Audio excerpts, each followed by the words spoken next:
Good morning. This is November, what is it? November 10th, Thursday.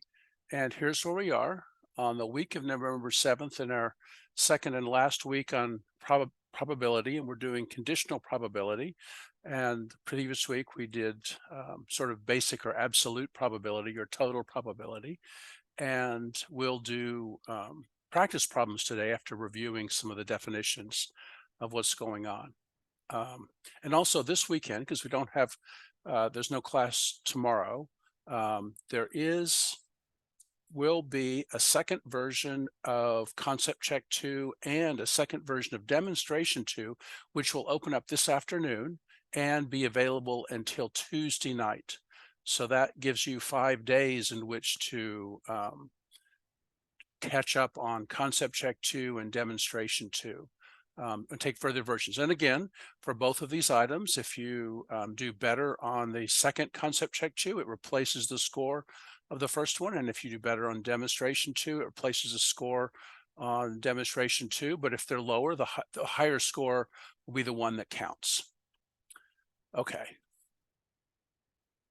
So what we're going to do is we're going to look, last time we looked at this we looked at this first probability and how to solve this problem using the law of total probability. And we could continue with the second one, but I think what we'll do is we'll continue with number 17 on page 285. And just to remind you that there are 8 probability practice problems that are due this I think it's this Sunday night. And you notice you have an infinite number of tries. This is the sample space size. Here is events and probabilities, conditional probabilities, kinds of events. This is independent or mutually exclusive events.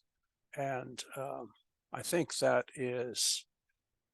that's it for these, for the kinds of things. So it's basically just a review of basic definitions. This would be a good preparation for the next Concept Check. None of this stuff is on Concept Check 2 or Demonstration 2, which are just like essentially the same topics as the previous one. Okay, so let's get started with the example. And well, let me first review what the idea is. So we have a sample space, and sometimes we'll draw the sample space in the same way we would draw the universe of discourse, in which we would have elements. We define sets in a space, but this is the sample space.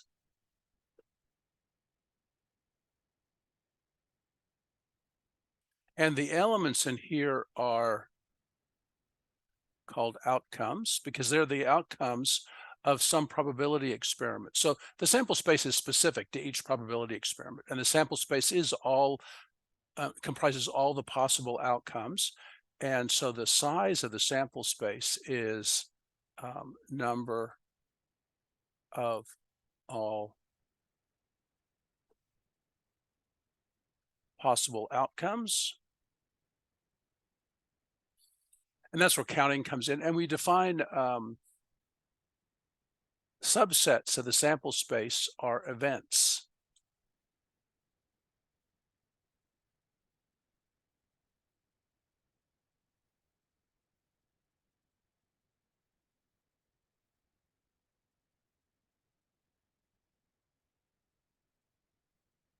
Okay, so both the sample space and events are sets of elements, and so a probability model is an assignment of numbers to each event. That's to each subset of the sample space. So in particular, what we do is in the classical model is to assign we assume that each outcome is equally likely, and then the probability, the number we assign, is the number of outcomes in the event divided by the number of outcomes in the sample space. Now, to be a good probability model, this has certain constraints which the classical probability model obeys, in which the probability of the empty set, which has 0 elements, would be 0 over S or 0, and the probability of the whole sample space size would be, well, it would be S over the number of elements, total number of outcomes divided by the total number of outcomes, which is 1. And this, the meaning, that gives you the meaning of what 0 and 1 are. This never occurs. This is the event that always occurs, and everything else in between, so that the probability P for any event is greater than or equal to 0 and less than or equal to 1. And if it's in between, that means it sometimes occurs and sometimes doesn't occur in the probability experiment. And there's one other constraint, which is that if two events have no outcomes in common,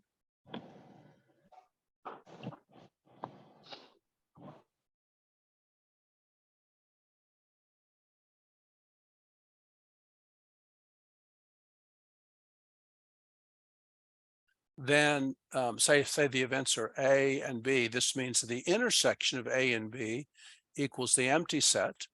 If this is the case, then the probability of the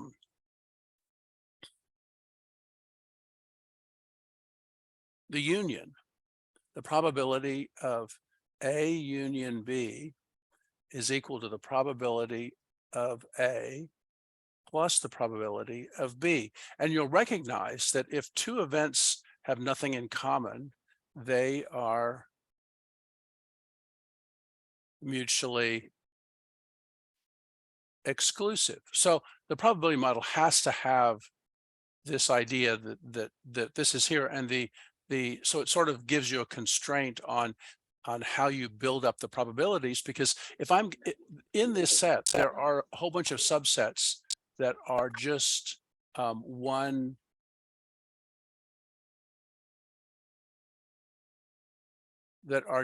single element subsets. So let's see. A simple event has only one outcome as a member.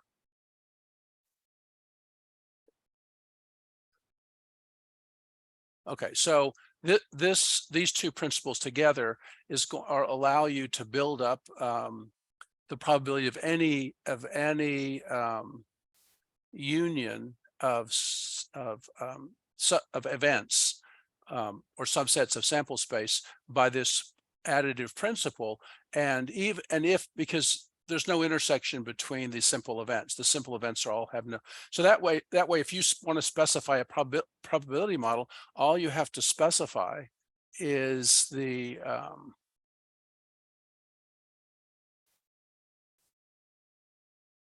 let's make this a little bit larger. All you have to specify is the probability of all the simple events.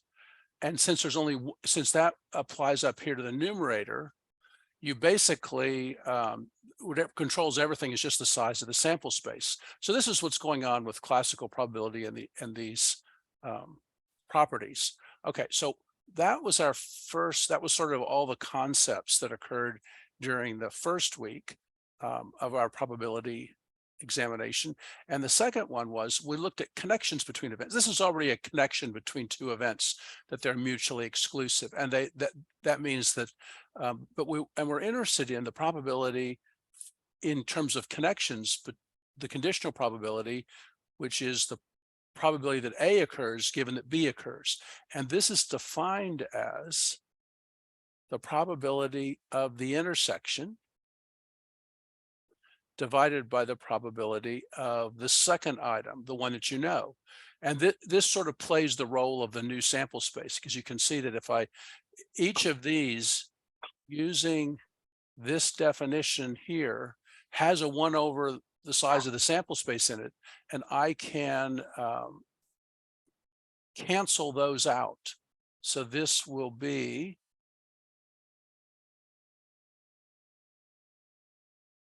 the number of items that they both occur, or the number of cases of A inside B divided by B. So B plays the role of sort of a reduced sample space size in conditional probabilities. Now, if it turns out that the probability of A, given the probability that A occurs, given that B occurs, equals the probability that A occurs, then we say that the probability that we say that A and B are independent events. Then A and B are independent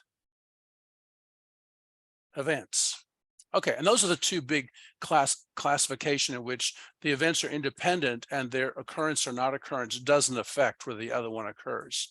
And but on the other hand, now it turns out that two events that are dependent,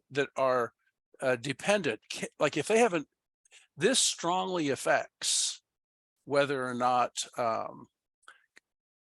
two events that have no intersection, well, the intersection is the empty set. Clearly from this the conditional probability is going to be 0.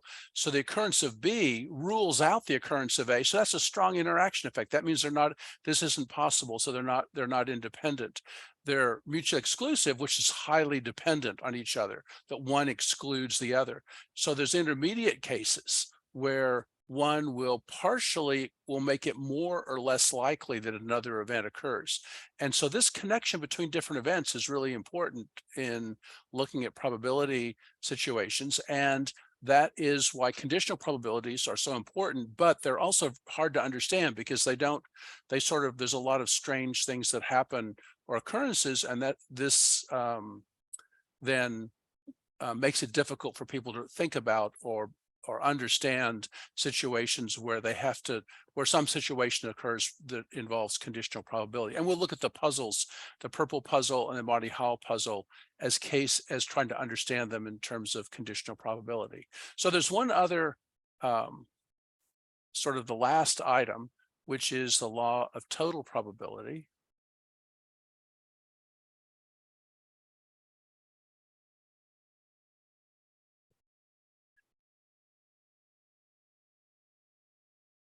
And what that involves a situation where the first thing you do, one, is you choose a partition of sample space into events.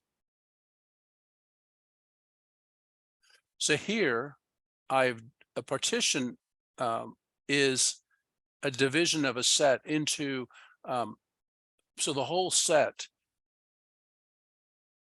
can be written as the union of these elements of the partition, because I hear it's sort of like a division of this sample space into 3 non-overlapping partition of S into non-overlapping events. Non-overlapping means mutually exclusive.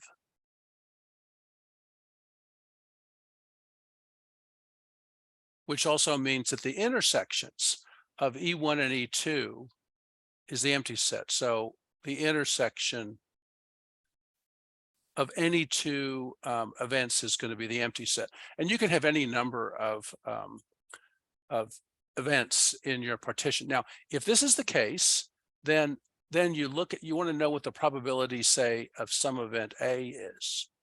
So the probability of A is equal to the conditional probability that A occurs given that E1 occurs times the probability that E1 occurs. Well, and there's sort of one of these terms for each event in the partition. So the probability that A occurs given that E2 occurs times the probability of E2 plus the probability that A occurs given E3 times the probability of E3. And you'd have one of these terms so you could have you could have 2 of these, 3 of these, depending on how many events are in your partition of the sample space. Now, why do this? Well, it's useful when this is hard to compute because the counting's difficult. If the probability of the events, if it is easy to find,